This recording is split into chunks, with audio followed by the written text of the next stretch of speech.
You picked it up 13 times before lunch. You didn't even notice. One moment you were doing something else, and the next moment it was in your hand, screen glowing, thumb scrolling. You didn't decide to do it. It just happened. That's what makes this so strange. You are one of the most cognitively complex organisms that has ever existed on this planet. Your brain can simulate futures, solve abstract problems, compose music, build cities. And yet a small rectangle of glass can hijack it completely on demand without your permission. How? The answer isn't laziness. It isn't weakness. It isn't that your generation is somehow less disciplined than the ones before it. The answer is something far older and far stranger. The answer is buried in the deepest architecture of your nervous system, installed over millions of years, long before you ever existed. And once you understand what that system was actually built to do, you'll never look at your phone the same way again. Your brain has a threat detection system. It is ancient. It predates language, predates agriculture, predates everything you would call civilization. Neuroscientist Kent Berridge spent decades mapping this system and found something that shook the field. There are actually two separate systems in your brain that get confused for one single thing. One system makes you want, the other system makes you enjoy. They are not the same system. They do not even use the same chemistry. The wanting system runs on dopamine. The enjoying system runs on opioids your brain produces naturally. Here's the part that changes everything. The wanting system is louder, it is older, it is stronger, and it has almost no off switch. Wanting does not feel like pleasure. Wanting feels like urgency, like itch, like the sense that something important might be happening right now and you are not looking at it. That feeling is not about your phone. That feeling is about survival. Go back 200,000 years. You are a human, but not the version with a job and a mortgage. You are the version living in a landscape where information about your environment is the difference between living and dying. A rustle in the grass might be a predator. A shift in the sky might mean rain. A silence from the direction of the river might mean something drove the animals away. Every novel signal in your environment could be a threat or an opportunity. Missing it could cost you everything. So your brain built a system that reacts to novelty automatically, involuntarily, and urgently. Psychologist Michael Posner called this the orienting response. Your brain did not evolve to ignore new stimuli. It evolved to prioritize them above almost everything else. Every unexpected sound, movement, or flash of light triggers a small neurological alarm. Pay attention, this might matter.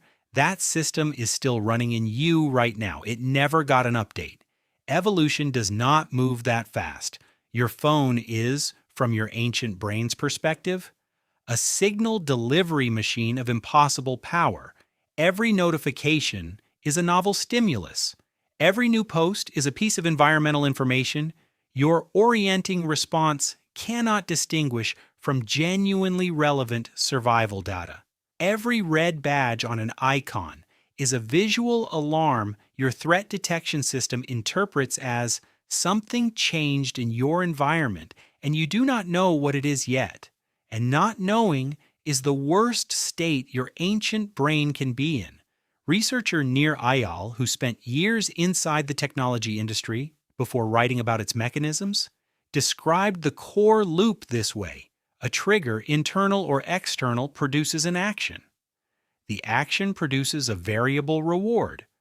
The variable reward produces investment. Investment makes the trigger more powerful next time. 4 steps. Repeating forever. The word variable is everything. Psychologist B.F. Skinner discovered this in the middle of the 20th century. He was studying pigeons. He found that if you reward a behavior every single time it happens, the behavior eventually levels out. It becomes ordinary. Predictable rewards produce predictable behavior, but if you reward a behavior on an unpredictable schedule, sometimes yes, sometimes no, sometimes something big, sometimes nothing at all, the behavior explodes. The pigeon doesn't just press the lever. The pigeon cannot stop pressing the lever. Skinner called this a variable ratio reinforcement schedule. Casino designers call it the core mechanic of every slot machine ever built. Silicon Valley calls it engagement. Your phone is a slot machine you carry in your pocket. Every time you pull it out, you don't know what you'll find. Maybe nothing. Maybe a message from someone you love. Maybe news that changes something in your world. Maybe a video that makes you laugh harder than you have all week. You do not know. You cannot know until you look. And that uncertainty is not a flaw in the design. That uncertainty is the design. The dopamine release your brain produces is not triggered by the reward. Barrage's research showed that dopamine peaks in anticipation of the reward, the moment before you see what's there. Your brain is not addicted to your phone's content. Your brain is addicted to the moment just before you find out what the content is. That is a distinction that should stop you cold. Now add something else. Social information. Your brain assigns a specific category of threat level to anything involving your place in the group. For most of human history, social exclusion was not merely uncomfortable, it was a death sentence. A human alone on the savannah is a human who does not survive. Being liked, included, noticed, trusted, and valued by the people around you was not a preference, it was a biological imperative. Researcher Matthew Lieberman at UCLA spent years scanning human brains and found that social pain and physical pain activate nearly identical neural regions. Being ignored or rejected does not just hurt metaphorically, it hurts in the same circuitry your brain uses to process a broken bone. Your brain treats social threats as survival threats because for almost all of human existence they were the same thing. Every like, comment, reply, and share is your brain receiving a micro signal about your social status. Every ignored message, every post with no response, every absence of notification is your brain registering a micro threat. You are not being dramatic. You are running ancient software in a modern environment it was never designed for. This is what technology researchers Tristan Harris and Asa Raskin call a mismatch problem.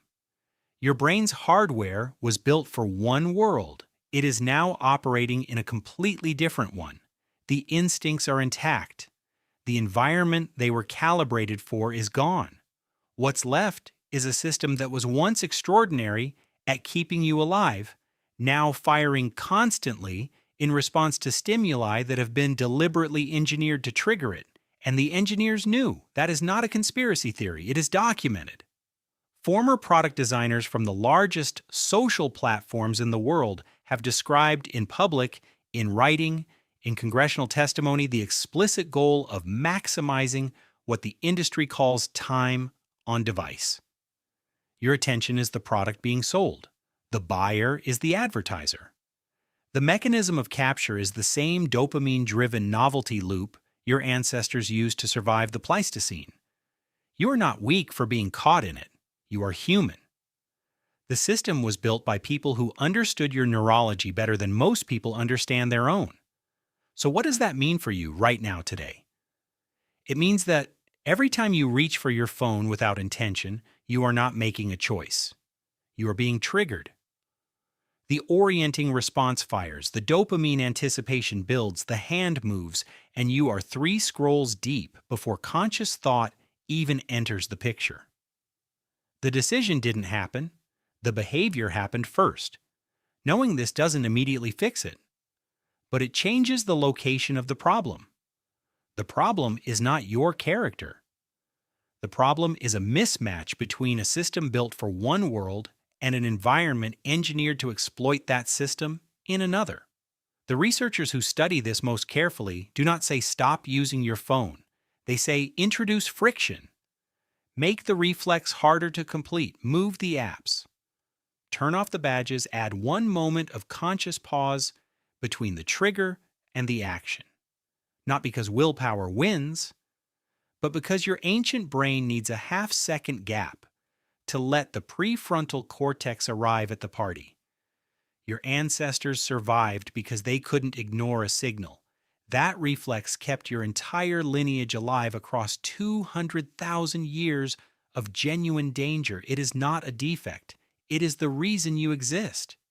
Tonight, when your phone buzzes on the table and your hand moves toward it before you even decide to move, remember that. Something ancient in you is trying to protect you. It just doesn't know yet that the danger has changed. The signal that once might have saved your life is now a notification about a sale on shoes. But your brain is still treating it like it matters, because for a very long time, it did. Now you know what's happening. Subscribe for more.